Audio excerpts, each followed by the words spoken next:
বাংলা নববর্ষ ১৪৩৩ উপলক্ষে আমাদের অফিসে আয়োজন করা হয়েছিল একটি বর্ষবরণ অনুষ্ঠান।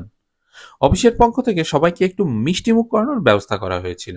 ছোটবেলায় বৈশাখ এলে আমরা যখন মেলায় গিয়ে কিছু মুড়ি মুড়কি কিনে খেতাম, নাড়ু কিনে খেতাম, বাতাসা খেতাম, সেই ছোটবেলার স্মৃতিকেই যেন ফুটিয়ে তোলার একটা ক্ষুদ্র প্রয়াস ছিল এখানে। আমরা সবাই উপভোগ করেছিলাম এই মুহূর্তটিকে, এবং আমরা সবাই সাধুবাদ জানিয়েছি এই ধরনের আয়োজন করার জন্য। এই যে আমাদের স্যাররা এখন বসে খাচ্ছেন, দেখেন সবার ভিতরেই কিন্তু একটা আনন্দ, একটা হাসি হাসি ভাব।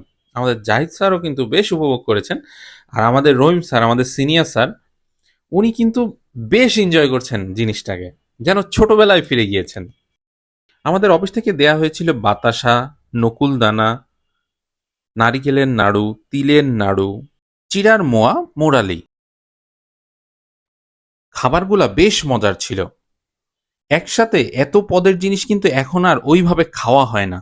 যাই হোক, অফিসের এই ধরনের আয়োজনকে সাধুবাদ জানাই, ভবিষ্যতে যেন এরকম আয়োজন আরো হয়। এই যে সবাই বসে উপভোগ করছে, সবার ভিতরে একটা খুবই আনন্দ, হাসি খুশি ভাব। এই ছিল আজকের ভিডিওটা। দেখা হবে অন্য কোনো ইন্টারেস্টিং ভিডিওতে।